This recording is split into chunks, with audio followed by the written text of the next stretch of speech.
Imagine for a second that you are a farmer in Helmand Province, Afghanistan. It's 1978. The fields your grandfather farmed are growing wheat and fruits. Your family is poor, but you are surviving. You have a small plot of land, a few goats, maybe a donkey. Afghanistan is not rich, but it is not a narco state. The country produces almost no heroin. The global drug trade barely notices this landlocked mountainous country in Central Asia. Now fast forward to 2007.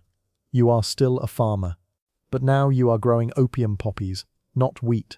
Your poppy harvest earns you 12 times more per hectare than wheat ever could. The Taliban, a religious extremist group, controls half your province. They take a 10% tax on everything you grow.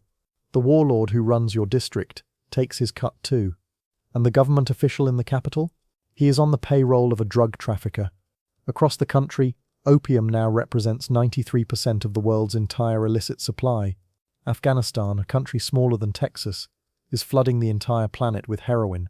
How did a country with almost no opium tradition in 1970 become the world's single largest drug-producing state in 30 years? The answer is not just poverty. It is not just geography. It is a perfect storm of Cold War manipulation, catastrophic governance failure, and decades of foreign powers treating Afghanistan like a chess piece rather than a country full of human beings. This is the story of how opium did not just flow out of Afghanistan. It flowed into every institution, every government ministry, every military command. It ate the country from the inside out. And by the time anyone noticed, the cancer had metastasized beyond any easy cure. Section 1. The Spark. How the Cold War planted the seed. To understand the Afghanistan opium catastrophe, you have to go back to 1979. Before that year, Afghanistan produced roughly 100 tons of opium annually. It was a local crop, used mostly for domestic consumption. Historically, Afghanistan did not have a strong opium tradition. The country was not a significant player in the global drug trade. Then, in December 1979, the Soviet Union invaded Afghanistan, and Washington saw an opportunity. The Carter administration signed the first directive for secret aid to Afghan resistance fighters, the Mujahideen, on July 3, 1979, months before the Soviet tanks even crossed the border. When Ronald Reagan took office, Operation Cyclone accelerated dramatically. Between 1980 and 1989, the CIA funneled an estimated $3 billion in weapons and equipment to the Mujahideen through Pakistan's intelligence service, the ISI. Here is where the story gets dark. The CIA's primary objective was singular: bleed the Soviet Union, give them their Vietnam. And to accomplish that, Washington needed local fighters who were deeply motivated, deeply entrenched, and willing to wage a decade-long guerrilla war. The CIA found the men it needed, but those men needed money. Lots of it, more than the CIA's own budgets could provide. So the Mujahideen commanders turned to opium, and the CIA looked the other way. Alfred McCoy, the historian who literally wrote the book on CIA involvement in the global drug trade, documented this in meticulous detail. Gulbuddin Hekmatyar, the leading recipient of CIA and ISI aid, developed at least 6 heroin refineries in southwestern Pakistan. The CIA transported weapons to the Afghan border in trucks. The same trucks came back loaded with opium. US officials, according to a 1993 Los Angeles Times investigation, were aware of the trade and chose strategic blindness over drug enforcement. Charles Cogan, the former CIA director of the Afghan operation, later admitted it plainly. Our main mission was to do as much damage as possible to the Soviets. We didn't really have the resources or the time to devote to an investigation of the drug trade. The math is devastating. In 1979, Afghanistan produced about 100 tons of opium per year. By 1989, at the end of the CIA operation, that number had jumped to 2,000 tons per year, a 20-fold increase in a single decade. Afghanistan, which had barely registered on the global narcotics map, was now supplying 75% of the world's illicit heroin. The Cold War ended in 1989. The Soviets went home. The CIA packed up and left. But the poppy fields stayed, and the warlords, now flush with weapons, cash, and a functioning drug empire, had no intention of planting wheat. Section 2. The Warlord Years, when everyone had their hand in the cookie jar. When the Soviets withdrew in 1989 and the CIA cut off funding, Afghanistan collapsed into a brutal civil war. The Mujahideen factions, Former allies against the Soviets turned their guns on each other. And without CIA dollars flowing in, they needed another revenue source. Opium. Production exploded through the early 1990s as rival commanders competed for territory and revenue. By 1994, Afghanistan was producing 3,400 tons of opium annually. This is not a small number. To put it in perspective, Colombia, at the absolute peak of the cocaine trade, produced cocaine worth about 3% of its GDP. In Afghanistan, the drug economy represented well over half the country's entire economic output by the mid-1990s. Think about what that means for a functioning state. When the illegal drug economy is larger than the legal economy, you do not have a country. You have a narco-state with a flag. Every warlord, every military commander, every ethnic militia boss had a hand in the trade. They taxed farmers. They taxed traffickers. They taxed the smugglers who moved heroin through mountain passes into Iran, Pakistan, and Central Asia. The drug money funded weapons, soldiers, and the endless cycle of violence. Meet Abdul Rashid Dostum, a northern warlord whose forces controlled key trafficking routes. His military power was directly subsidized by opium revenues. Or consider Ismat Muslim in Helmand, who imposed cultivation quotas on local farmers and enforced them with violence. These were not fringe figures. These were the men who controlled territory, commanded loyalty, and later, after 2001, inserted themselves into the new American-backed government. This is the original sin that would define everything that followed. Afghanistan did not just develop an opium economy. It developed an opium political system. The money and the power became so entangled that separating them became essentially impossible. Section 3, the Taliban paradox. Banning the drug that paid for everything. By the mid-1990s, the Taliban emerged from Pakistan-backed religious schools and swept across southern Afghanistan, promising order after the chaos of warlordism. And here is where the story gets genuinely strange. The Taliban banned everything they considered un-Islamic. Music, television, women working or going to school, kite flying. But opium? That was a different conversation entirely. In the early years of Taliban rule, the opium economy continued to grow. The Taliban taxed it at 10%, the traditional Islamic zakat on agricultural production.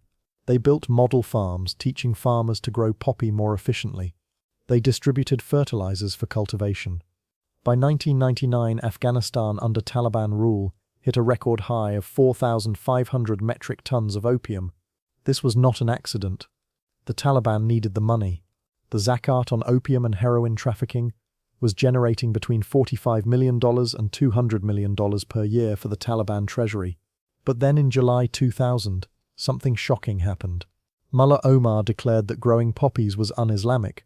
He imposed a total ban. And it worked. And it worked. It actually worked. Poppy cultivation collapsed by 90% in a single year, from 82,000 hectares to just 8,000. The United Nations estimated it was one of the most effective anti-drug campaigns in history. The global heroin market was genuinely disrupted. Prices spiked tenfold. The catch? The Taliban had stockpiled enormous quantities of opium before the ban. While farmers went hungry, Taliban-linked traders sat on warehouses full of opium and sold it into the spiking market at extraordinary profits. The ban was not a moral conversion.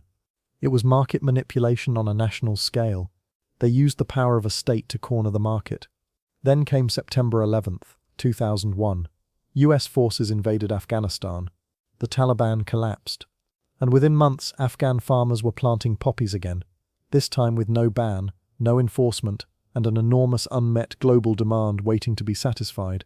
Production surged more than 16-fold in a single year, from 185 metric tons in 2001 to 3,400 metric tons in 2002.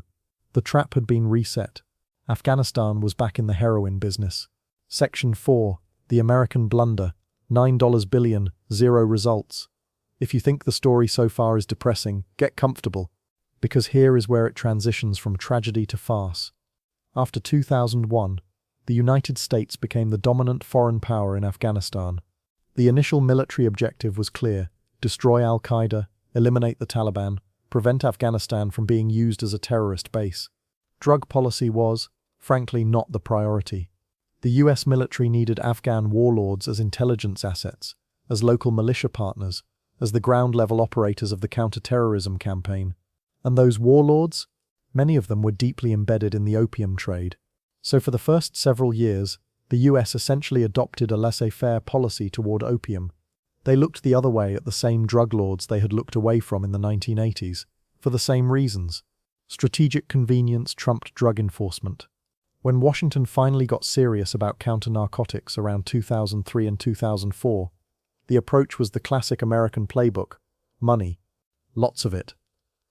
Between 2001 and 2017, the US government spent approximately $9 billion on counter-narcotics programs in Afghanistan. $9 billion. For context, that is roughly equivalent to Afghanistan's entire legal GDP for most of that period. What did that $9 billion accomplish? Almost nothing. Almost nothing. Opium production continued to rise. The 2017 harvest reached a record 9,000 metric tons, the highest ever recorded anywhere in the world. More land was under opium cultivation in Afghanistan than under coca cultivation in Colombia, Bolivia, and Peru combined. This is not a slight exaggeration. This is the official UN figure. Every program failed. Eradication programs paying or forcing farmers to destroy their crops just pushed cultivation to areas where the Taliban had more control. The Taliban then became the dominant protection provider for farmers who feared government eradication. Every time the US spent money to destroy poppy fields in government-controlled areas, the net effect was to hand more of the drug economy to the Taliban. You cannot make this stuff up. One particularly spectacular failure was Operation Iron Tempest in 2017, the US military's last major counter-narcotics initiative. The plan was to bomb opium processing labs with advanced aircraft and laser-guided munitions. After more than 200 airstrikes, the military discovered that most of the labs were empty mud-walled compounds. They had spent millions to blow up empty buildings. The operation was quietly shut down. Meanwhile, the eradication campaigns that did work in government-controlled areas were politically catastrophic, destroying a farmer's sole cash crop and telling him to grow wheat that earns 1/12 the income does not win hearts and minds. It wins recruits for the Taliban. The Saigar report, the US Special Inspector General for Afghanistan, concluded in 2014 that counter-narcotics efforts had fallen off the agenda, despite billions spent, and that opium cultivation had risen by more than 200,000 hectares since 2001. The government officials' exact words about the Ministry of Counter-Narcotics: billions of dollars came and were given. It actually didn't decrease anything. The poppy even increased. Section 5. The Corruption Engine. How opium hollowed out the state. At this point in the video, drop a comment below. If you were an Afghan farmer in 2005, your family barely surviving, the government offering you nothing, and opium paying 12 times what wheat would, what would you plant? I read every comment. And now, while you think about that, let's talk about what opium money actually does to a government. Afghanistan's post-2001 government was built on a shaky foundation. The Bonn Agreement in December 2001 cobbled together a coalition of warlords, ethnic factions, and returned exiles. Many of these figures had survived the previous 2 decades precisely because they had drug money. They brought that money and those relationships into the new government. By 2006, American analysts estimated that Afghan government officials were involved in at least 70% of opium trafficking. That figure is not 7%. It is 70%. So, an estimated 13 former or sitting provincial governors were directly involved in the drug trade. Up to 25% of the 249 elected members of parliament were suspected of drug trafficking involvement. The police force, supposedly the front line of counter-narcotics enforcement, was perhaps the most corrupted institution in the country. Afghan farmers described police officers taking bribes to ignore poppy fields, then demanding more to walk away without destroying what they had already taken payment to protect. Law enforcement did not suppress the drug trade, it taxed it. And at the very top, Ahmed Wali Karzai, the brother of President Hamid Karzai, and the most powerful man in Kandahar province, was, according to reporting by the New York Times and current and former US officials, receiving regular payments from the CIA, while simultaneously being deeply involved in opium trafficking. The United States was paying the brother of the president it had installed to gather intelligence. While that same man ran protection for the drug trade the US was spending billions to destroy. This is the opium trap at its most vicious. The drug money did not exist outside the political system. It was the political system.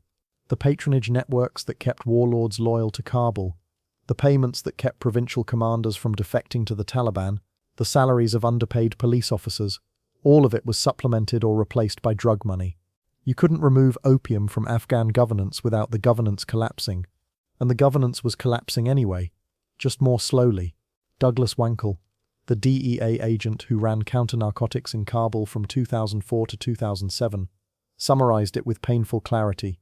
The biggest problem was corruption in Afghanistan, and drugs was part of it. You couldn't deal with one without dealing with the other. Section 6. The human cost. When the country gets high on its own supply. We have talked a lot about geopolitics and money. Let's talk about people. In 2001, when the US invasion began, approximately 200,000 Afghans were regular users of opium or heroin. That number, already troubling for a country of Afghanistan's size, was about to explode. The same forces that made Afghanistan the world's largest drug exporter also made it one of the world's most severely drug-addicted countries. Unlimited availability, extreme poverty, decades of war-related trauma, cheap prices, because when you produce 90% of the world's supply, you can afford to sell cheap at home. By 2009, the UN estimated that 1 million Afghans between the ages of 15 and 64 were suffering from drug addiction, an addiction rate of 8%, twice the global average. By 2015, according to UN data, between 1.9 and 2.4 million Afghans were regularly using opiates. That is roughly 1 in 14 people in the entire country. But here is the detail that should stay with you. In some northeastern provinces, addiction rates reach 20 to 30% of the local adult population. In a study of Afghan households in Kabul, researchers found children as young as 9 months old with detectable morphine in their hair samples.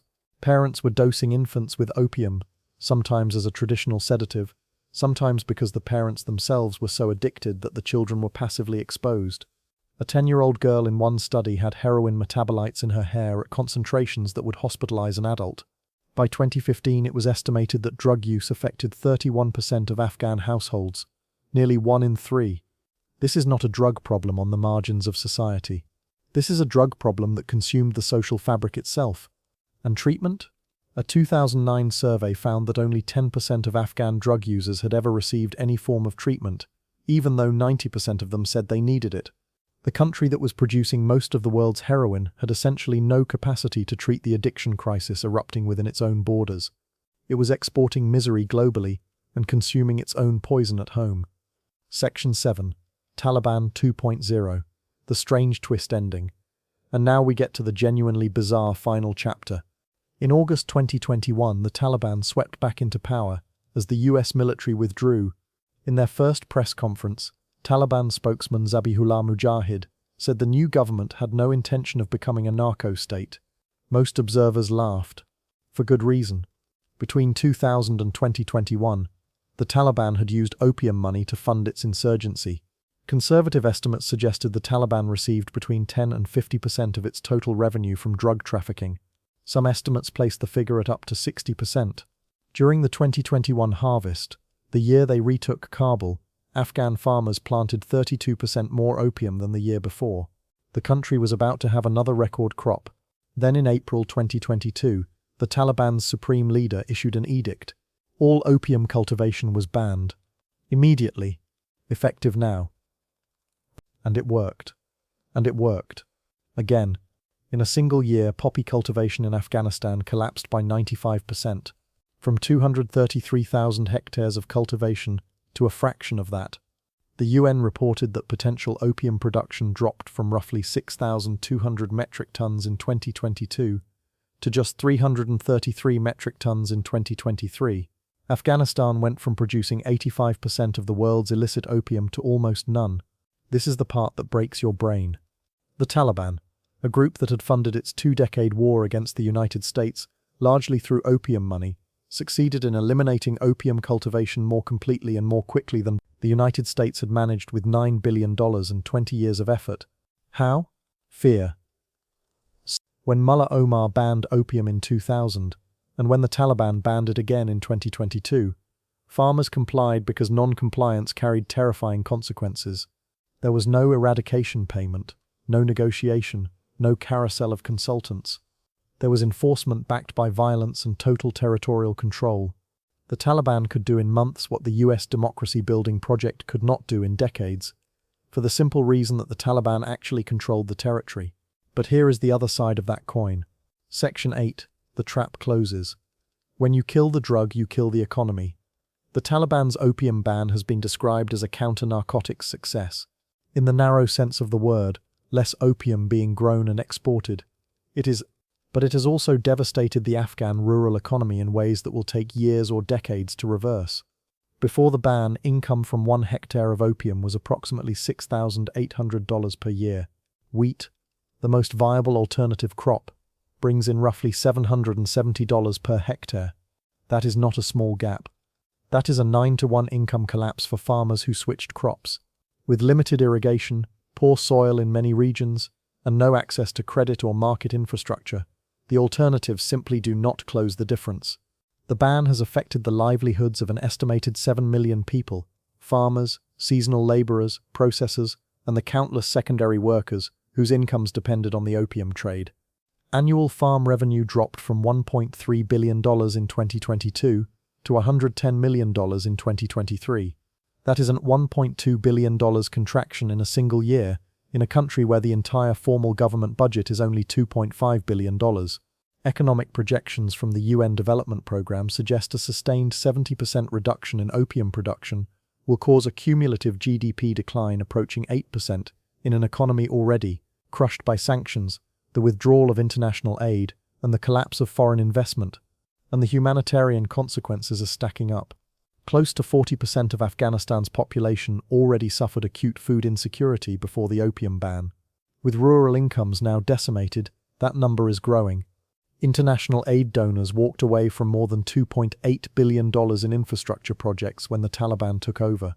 Almost none have restarted. Meanwhile, opium prices on global markets have surged tenfold, from $75 per kilogram in 2021 to $750 per kilogram by 2024.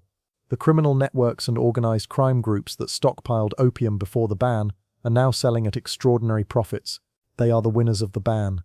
The farmers, the people who grew the poppies because they had no other choice, are the losers. As one UN official put it, the profits are being channeled to transnational organized crime groups, destabilizing Afghanistan, the region and beyond. And there is a new nightmare emerging. With opium increasingly unavailable, Afghanistan is pivoting to methamphetamine production, using the ephedra plant that grows wild in the mountains. Meth requires less land, produces faster returns, and is even harder to eradicate. Afghanistan may be in the process of trading one drug crisis for another. Section 9. The Canary in the Coal Mine. Lessons for the rest of the world. Now, before you watch this video from your comfortable chair in London, Toronto, or Los Angeles and think this is a uniquely Afghan story, let me stop you. Afghanistan is not an anomaly. It is a laboratory. It is a demonstration of what happens when a combination of foreign intervention, failed governance, and a desperate rural population intersects with a single massively profitable crop. The specific plant is opium. But the structural story has parallels everywhere. Look at what happened. A foreign power decided that its strategic objectives, fighting communism, fighting terrorism, were more important than the long-term governance consequences of empowering and funding warlords who ran on drug money. The short-term tactical gains felt real. The long-term institutional damage was invisible until it was irreversible. Look at the governance lesson. When illegal income is larger than legal income, when drug money is more reliable than government salaries, when corruption becomes the operating system of state institutions, you cannot reform the system from within. The Karzai government was not corrupt because Afghan officials were uniquely immoral people. It was corrupt because the incentive structure made corruption the rational choice. Fix the incentives, and you might fix the behavior. Ignore the incentives, and no amount of anti-corruption training or institutional capacity building will change anything. Look at the counter-narcotics lesson. Lesson: $9 billion. Zero results. Or worse than zero, active harm, because the eradication campaigns drove farmers toward the Taliban and strengthened the insurgency. The most effective counter-narcotics intervention in Afghanistan's modern history was not conducted by the United States. It was conducted by Mullah Omar in 2000, and again by the Taliban in 2022, through fear, territorial control, and the complete absence of democratic accountability. That fact should deeply unsettle anyone who believes that the Western model of governance was the right tool for Afghanistan's problems. And look at the addiction lesson. Look at the addiction lesson. When you make a country the world's single largest producer of a highly addictive drug, that drug does not stay in the export container. It seeps into the homes, the families, the bodies of the producing population. Afghanistan discovered with brutal efficiency that you cannot sit on top of the world's heroin supply and not consume some of it. The country that was bleeding the world with heroin was also bleeding itself. Final thoughts. So is Afghanistan doomed? Is the story simply one of tragedy stacked on tragedy, with no exit ramp in sight? Not necessarily, but the math is unforgiving. Afghanistan's opium crisis did not begin with a single decision or a single actor. It was built over 50 years by the Cold War logic of two superpowers, who saw the country as a battlefield rather than a home. It was sustained by 20 years of Western engagement that prioritized short-term security metrics over long-term institutional health. It was perpetuated by every warlord, corrupt official, and drug trafficker who made the rational choice to profit from the system rather than reform it. The opium economy did not destroy Afghanistan the way a bomb destroys a building, quickly, visibly, all at once. It destroyed Afghanistan the way an addiction destroys a person, slowly, quietly, with moments of apparent stability that masked the deepening dependency. Every institution that touched the drug money got corrupted. Every official who protected traffickers became part of the machine. Every farmer who planted poppies because there was no alternative became another thread in the web. By the time the United States left in 2021, Afghanistan was not just a failed state in the traditional sense. It was a state that had been colonized by its own informal economy. The drug money was the real government. The formal institutions were just the letterhead. For you watching this, the lesson is not to despair about Afghanistan specifically. The lesson is to look at the structural conditions: foreign powers treating poor countries as strategic assets, governance built on patronage rather than institutions, rural populations with no legal economic alternatives to illegal crops, and recognize that these conditions are not unique to Afghanistan. They exist in various forms in a dozen countries right now. Opium did not destroy Afghanistan alone. It had plenty of help. And the helpers, most of them, never faced any consequences. If you want to understand who gets destroyed next when powerful countries sacrifice governance for strategy, watch our upcoming video on Myanmar's opium explosion, the country that stepped in to fill the global supply gap after Afghanistan's ban. If this video gave you something to think about, hit that like button. It costs you nothing and helps this channel reach people who should be asking these questions. See you in the next one.